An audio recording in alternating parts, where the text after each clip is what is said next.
नमस्कार, आप देख रहे हैं आपका अपना चैनल भिवानी हलचल और खबरों के संग में मैं हूं मनोज कुमार। आइए डालते हैं नजर आज के समाचारों पर। लोहारू रोड स्थित भारत माता मंदिर प्रांगण में सोमवार को देव दीपावली उत्सव देशभक्ति से ओतप्रोत कार्यक्रमों के साथ मनाया गया।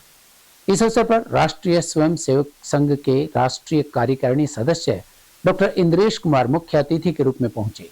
माई जी महाराज के सानिध्य में आयोजित हुए इस कार्यक्रम में 11,000 दीप प्रज्वलित किए गए। दीपोत्सव कार्यक्रम में मुख्य अतिथि राष्ट्रीय स्वयंसेवक संघ के राष्ट्रीय कार्यकारिणी के सदस्य डॉक्टर इंद्रेश कुमार रहे। दीपोत्सव का कार्यक्रम 11,000 दीपक प्रज्वलित कर किया गया। इसके पश्चात भव्य आरती का आयोजन किया गया। कार्यक्रम का शुभारंभ डॉक्टर इंद्रेश कुमार द्वारा भारत माता की प्रतिमा के समक्ष दीप प्रज्वलित कर किया गया।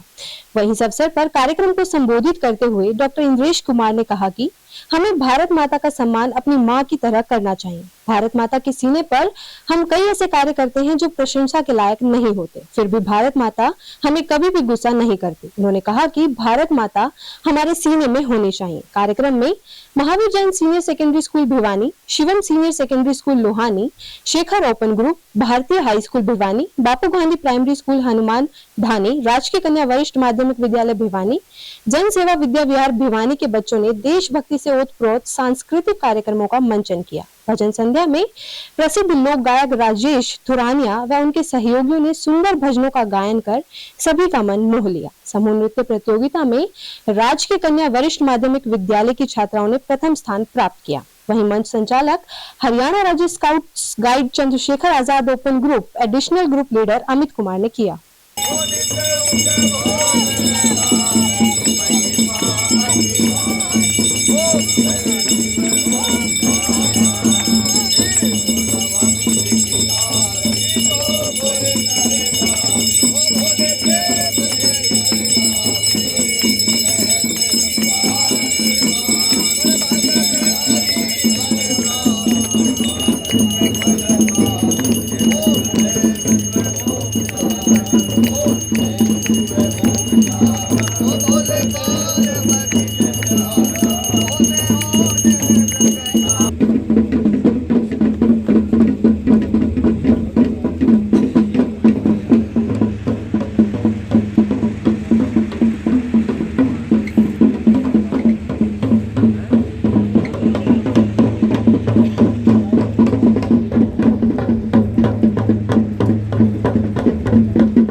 आज हम भारत माता सेवा चैरिटेबल ट्रस्ट के तत्वाधान में देव दिवाली महोत्सव मनाया गया। इस महोत्सव में हमने 11,000 दीपक जलाकर और काशी से बुलाए हुए वैदिक ब्राह्मणों के द्वारा महाआरती का आयोजन किया गया। यहाँ के स्थानीय 15 से 20 स्कूल के बच्चों के द्वारा देशभक्ति हरियाणा संस्कृति के ऊपर एक सांस्कृतिक कार्यक्रम का भी आयोजन किया गया। भजन संध्या का काम किया गया और विशाल भंडारा भी हुआ। ये परंपरा छोटी काशी में पहली बार हुई है और इससे हम पूरे छोटी काशी के सभी लोगों को एक संदेश भी देना चाहते हैं कि अगली बार हर मंदिर में और सब लोग मिलकर इसको मनाएं। ये कथा प्राचीन काल से ही चली आ रही, परंपरा चली आ रही है। ये हमेशा काशी में होता था और छोटी काशी में पहली बार हो रहा है। पूरे विश्व में सृष्टि पे त्रिपुरासुर नाम के राक्षस का वध करने के पश्चात जब देवताओं ने स्वर्ग लोक में दिवाली मनाई, उसको हम देव दिवाली कहते हैं। और देव दिवाली के जब मनाई गई तो भगवान सब देवी देवताओं ने भगवान शिव को त्रिपुरासुर के नाम से ही त्रिपुरारी के नाम से पुकारा गया।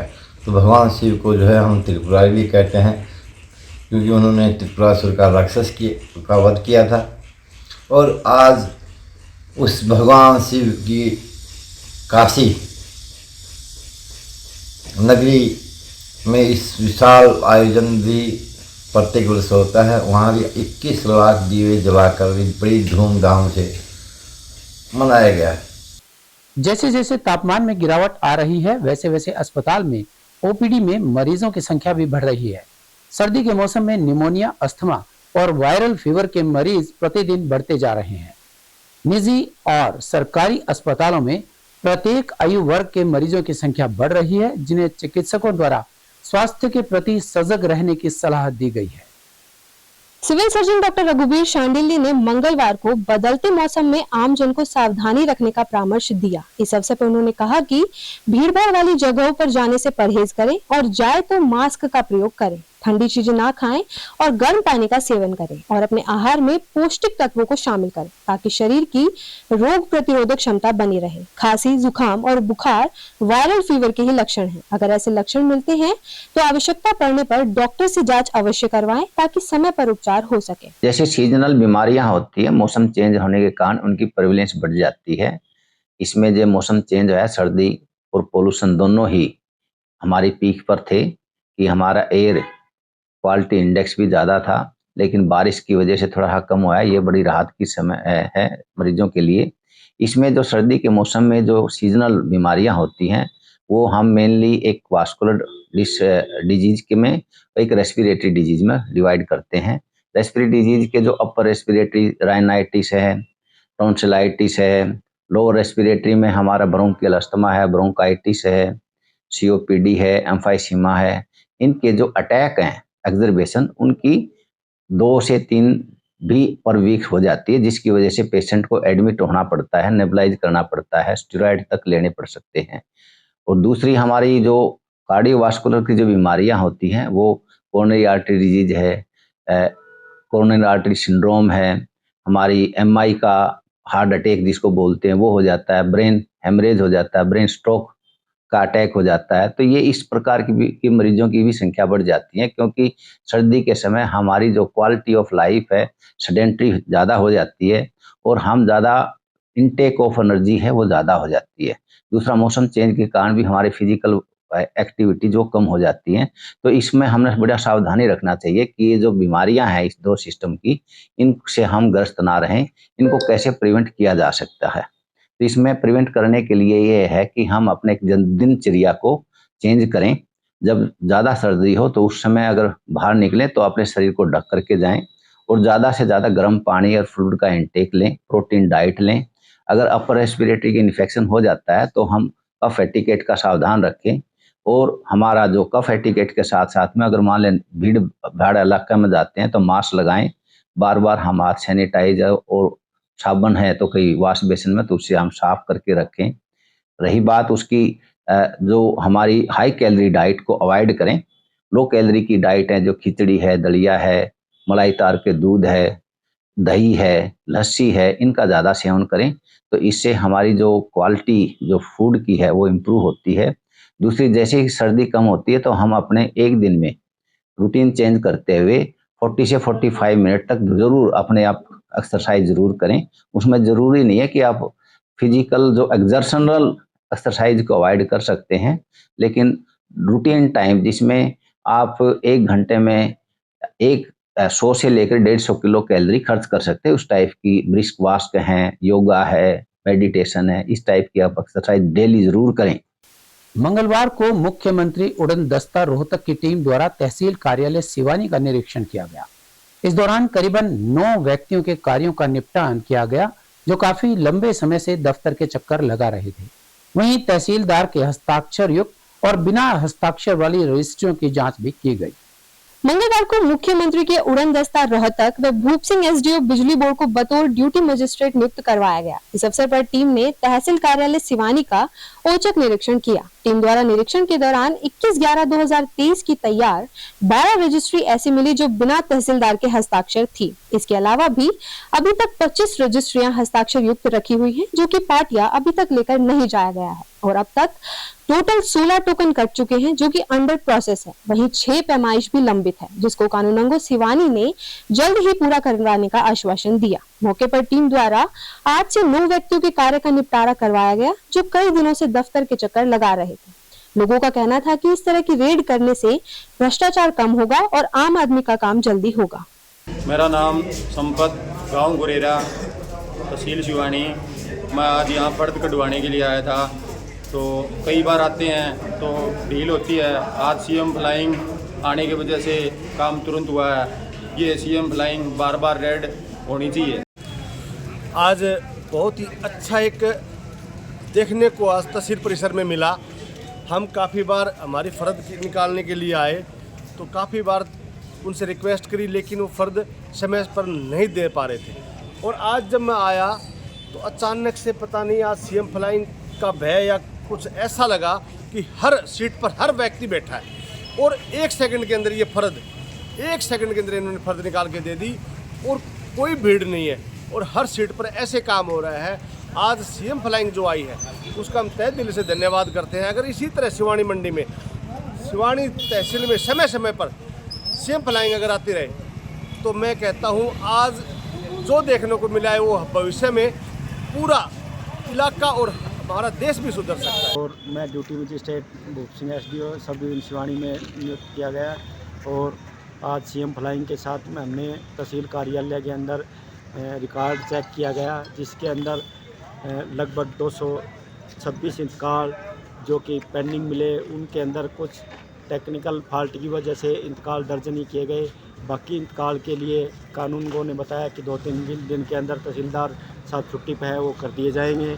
और 12 रजिस्ट्रियाँ जो कि साइन 1 हफ्ते के अंदर वाली जो साइन नहीं थी वो मिली और 25 रजिस्ट्रियाँ जो साइन हुए हुए थे उनकी पार्टियाँ लेके नहीं गई।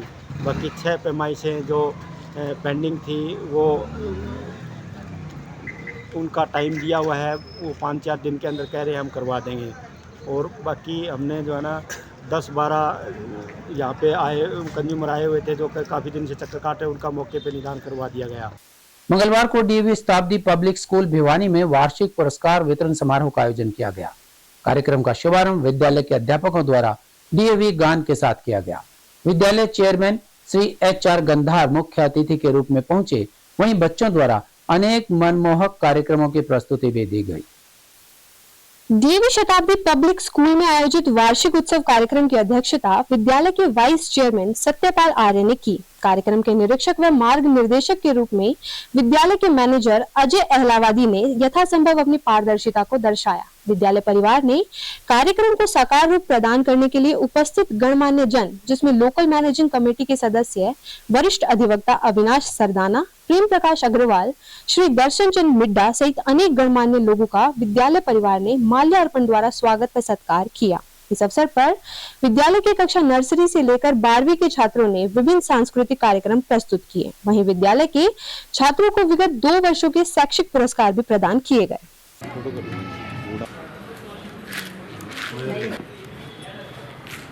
यदि 5 साल से लेकर 16 साल तक बच्चा स्कूल में आता है तो वो 20,000 घंटे अध्यापक के टच में रहता है, 20,000 घंटे।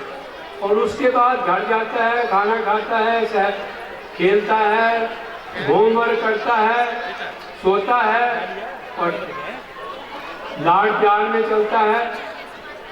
तो वो इम्प्रेशन जो कंसंट्रेटेड 20,000 घंटे जो शेप करना है, उसको निखारना है, उसके लेटेंट टैलेंट को नर्चर करना है, उसको उठाना है।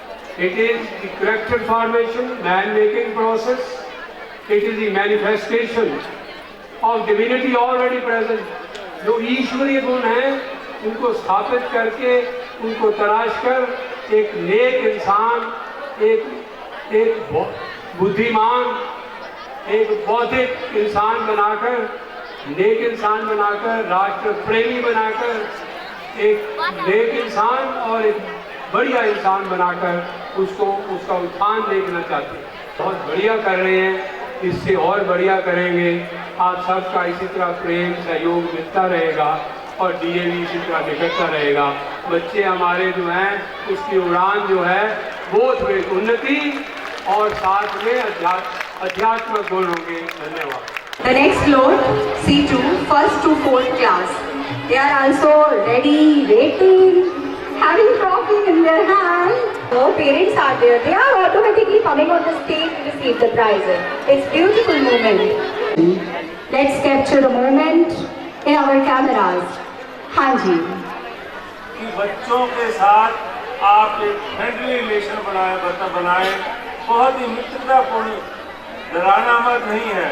उनके साथ एक ऐसा अपना रिलेशन बना ले कि हर बात आपको बताए कि मैंने ये बनना है, ये बनाना है, उसमें मुझे तकलीफ आ रही है, मुझे ये कमी आ रही है। और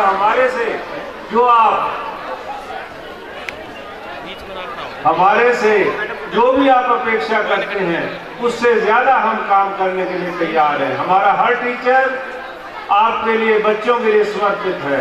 मैं चाहूँगा आप अपने लिए, अपने बच्चों के लिए, अपने टीचर्स के लिए तालियां बजा करके उनका अभिनंदन करें।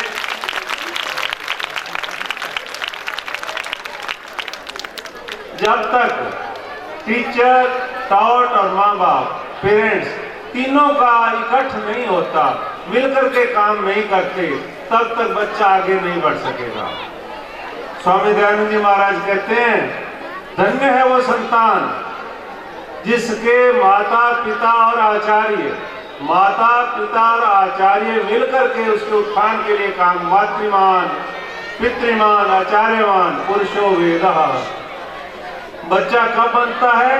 सबसे पहले माँ को अपना दायित्व निभाना पड़ेगा। स्वामी दयानंद जी महाराज कहते सबसे ज्यादा ड्यूटी माँ की है।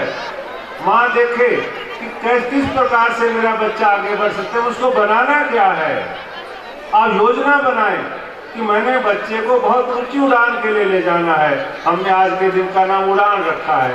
ये माता का प्रथम दायित्व है। उसके साथ ही साथ पिता को सहयोगी होना पड़ेगा। फिर हम आपकी सेवा में तत्पर हैं, आपकी सेवा के लिए आए हैं। कोई भी कमी हो, हम रात के 12 बजे भी आपकी इस कमी को पूर्ति करने के लिए तैयार हैं। ये एक उनका पॉजिटिव विचार है, नेगेटिविटी कहीं भी नहीं दिखती। मैं तो देख रहा हूँ सभी पेरेंट्स, हमारे स्टूडेंट्स, हमारे टीचर्स सभी पॉजिटिव वे से, यदि आज इतना अच्छा कार्यक्रम किया है, परमात्मा का नाम लेके मैं स्टार्ट किया है, तो मैं सोचता हूँ कि हमारा जो स्कूल और हमारा डीएवी बहुत ऊंची ऊंचाइयों पे जाएगा। और मैं एक और रिक्वेस्ट करना चाहता हूँ यहाँ पे आए हुए पेरेंट्स का और हमारे टीचर्स को, हमारे मेहमान, एक प्रिंसिपल लाइफ में बनाना चाहिए ताकि हम ये उड़ान का जो प्रोग्राम है टोटल के टोटल सफल हो जाए।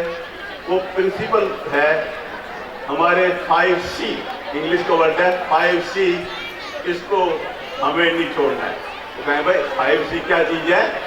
शिक्षा के अग्रदूत महात्मा ज्योतिबा फूले की पुण्यतिथि के अवसर पर मंगलवार को स्थानीय हनुमान गेट स्थित जीतू पतित पावन पाठशाला में एक विशेष कार्यक्रम का आयोजन किया गया। इस दौरान अनेक संगठनों के पदाधिकारियों ने महात्मा ज्योतिबा फूले के चित्र पर पुष्प अर्पित किए और उनकी जीवनी को पाठ्यक्रम में शामिल किए जाने की मांग भी की।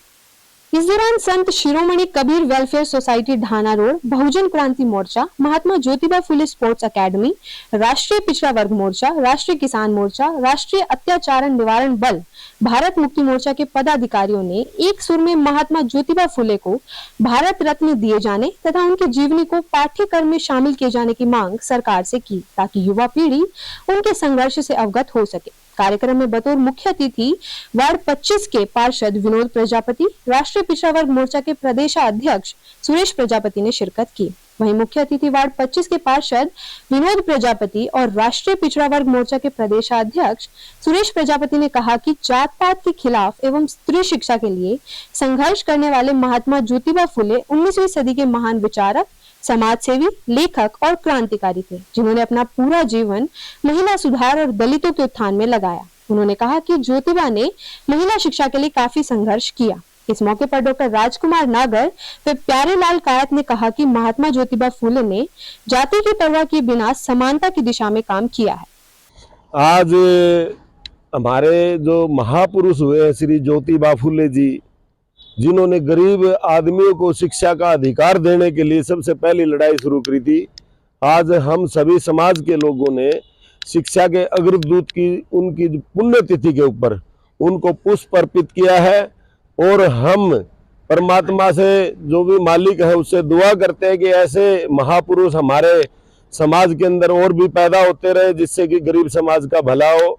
ज्योतिराव फूले जी पहले ऐसे महापुरुष हुए हैं जिनकी पत्नी हमारी माता सावित्रीबाई फूले जी, उन्होंने औरतों को पढ़ाने का काम किया था। और इससे पहले भारत के अंदर कभी भी ऐसा कोई अग्रदूत पैदा नहीं हुआ जिसने कि।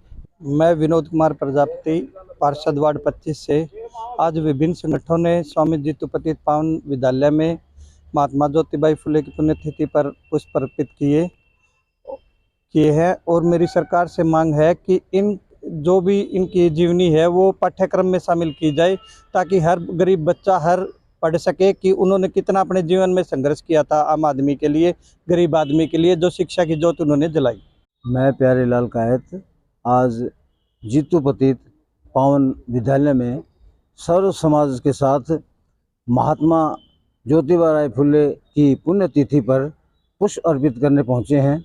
महात्मा जी का नाम इनके अच्छे कार्यों के लिए रखा गया था। इन्होंने ये शिक्षा के अग्रदूत थे।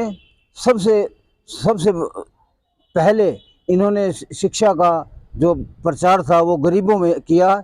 इनकी पत्नी सावित्रीबाई फूले जी थी, पहले उन्होंने स्कूल खोला था पहला, जो कि किसी ने भी आज तक नहीं खोला। लड़कियों के लिए सबसे पहले शिक्षा देने वाले यही थे। और इनकी पुण्यतिथि पर हम इकट्ठे हुए हैं।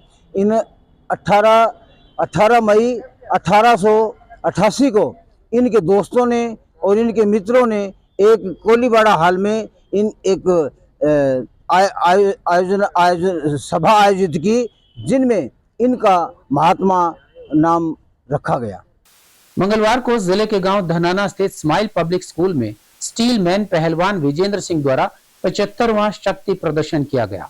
पहलवान विजेंद्र सिंह द्वारा 100 शक्ति प्रदर्शनों का अभियान चलाया गया है, जिसके तहत वो युवाओं को नशे से दूर रहकर मजबूत बनने का संदेश दे रहे हैं।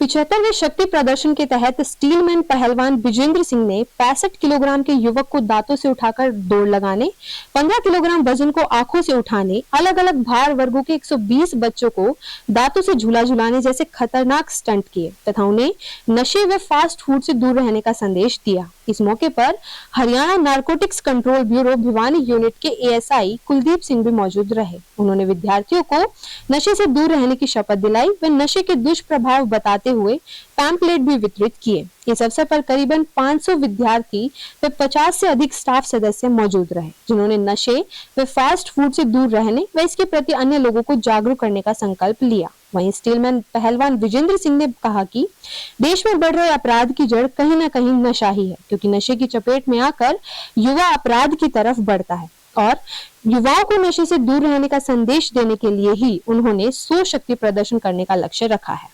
विजेंद्र सिंह आप सभी को नमस्कार करता हूं और आज हमारा नशा मुक्त भारत अभियान के अंतर्गत 75वां शक्ति प्रदर्शन इस्माइला स्कूल धनाना में हुआ, जिसका मोटिवेशन बच्चों की हेल्थ के ऊपर हमने जागरूक किया और हमारे 100 शक्ति प्रदर्शन अभियान के लक्ष्य से आज 75वां शक्ति प्रदर्शन हमारा पूरा हुआ स्कूल प्रांगण में।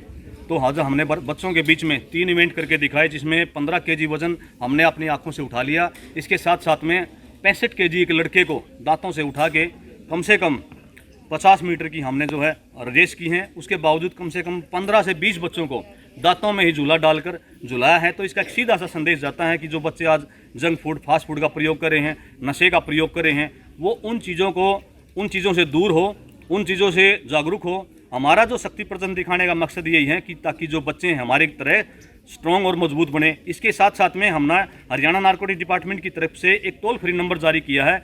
अगर आपके क्षेत्र में कोई व्यक्ति नशा करता है, नशे का कारोबार करता है, तो 90 508 91 508 उस पर सूचना दे सकता है।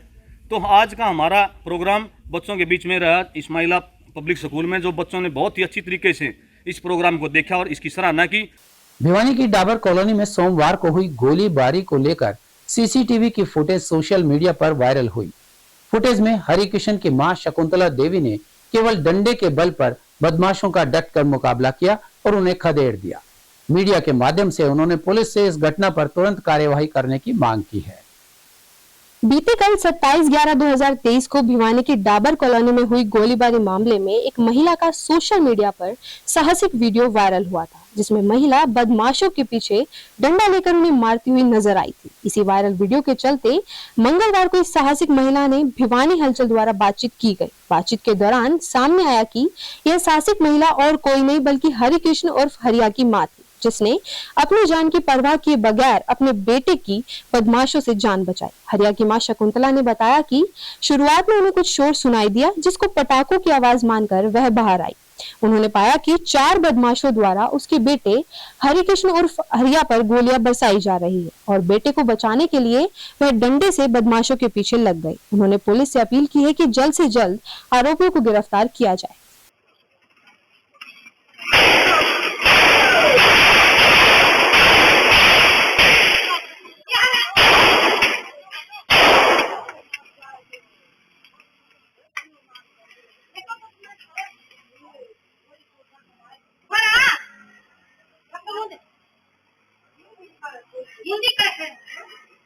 ये जी मैं झाड़ू काट रही थी भीतर, तो वो फटाफट बोले मैं जानी को दे पटाखे चला रहे हैं। ये मैं बाहर निकली तो मैं कहा कि कोई डांगरा दौरा नहीं चला जा, हमारे डांगर डर रहे हैं। बाहर निकली तो वह गोली चला रहे थे बच्चे, 2 थे 4 थे मोटरसाइकिल पे, 2 चला रहे थे 2 खड़े थे। फिर मैं बाहर देखे तो वह चला रहे थे गोली, मन उनका नहीं लाठी मारण बाजी और क्या कर दी मारण बाजी, तो वो भाग गए। मेरे का नहीं भी चलाई उनने। कैसे हिम्मत जुटाई, आपको डर नहीं लगा? नहीं डर नहीं लगा जी उस टाइम तो मैंने मार दी मैं और क्या कर दी, क्या ही करना, मार दी और भी भाग गए। तरफ कितने फायर किए उन्होंने? 1 कराया जी मेरे कान, फिर भाग गए वो। तो कुछ पता चला कौन थे वो, क्यों? नहीं जी पता नहीं चला मैंने। तो क्या कार्रवाई चाहते हैं आप? सख्त से सख्त कार्रवाई करना चाहिए जी उनकी। तो सड़क हादसा एक बार फिर जानलेवा साबित हुआ। गांव बापुड़ा के नजदीक सड़क हादसे में एक बाइक सवार की मौत हो गई। अज्ञात वाहन के खिलाफ पुलिस ने मुकदमा दर्ज कर अपनी कार्यवाही आरंभ कर दी है। वहीं शव का पोस्टमार्टम करवाकर शव परिजनों के हवाले कर दिया गया। समीपी गांव बापुड़ा निवासी 30 वर्षीय अमित किसी शादी समारोह में शामिल होने के लिए बाइक पर जा रहा था। जब वह गांव बापुड़ा स्थित बिजली निगम के सब स्टेशन के नजदीक पहुंचा तो अचानक तेज रफ्तार वाहन ने उसकी बाइक को टक्कर मार दी। हादसे में वह गंभीर रूप से घायल हो गया। उसे उपचार के लिए सामान्य अस्पताल ले जाया गया, जहां डॉक्टर ने उसे मृत घोषित कर दिया। सदर थाना पुलिस के सब इंस्पेक्टर सुरेश कुमार ने बताया कि उन्हें सूचना प्राप्त हुई थी कि गांव बापुड़ा के निकट एक सड़क दुर्घटना में एक युवक की मौत हो गई है। इस मामले में पुलिस ने परिजनों के बयान के आधार पर मुकदमा दर्ज कर लिया है और अपनी आगामी कार्रवाई शुरू कर दी है। कल शाम को 5 बजे हमें सूचना प्राप्त हुई थी भिवानी से बापुड़ा रोड पर श्री कमल वाटिका के पास एक गाड़ी और मोटरसाइकिल का एक्सीडेंट हो गया है और जिसमें अमित सनोप निरंजन सिंह गांव बापुड़ा की डेथ हो गई है, जिसकी कार्रवाई जिस पर उसके पिताजी की शिकायत पर मुकदमा दर्ज करके कार्रवाई जारी है और मृतक का पोस्टमार्टम करवा के लाश को उसके वारसान के हवाले कर दिया गया। तो क्या करता है, किस काम से? ये भिवानी अपने निजी काम से आया था और खेतीबाड़ी का काम करता था।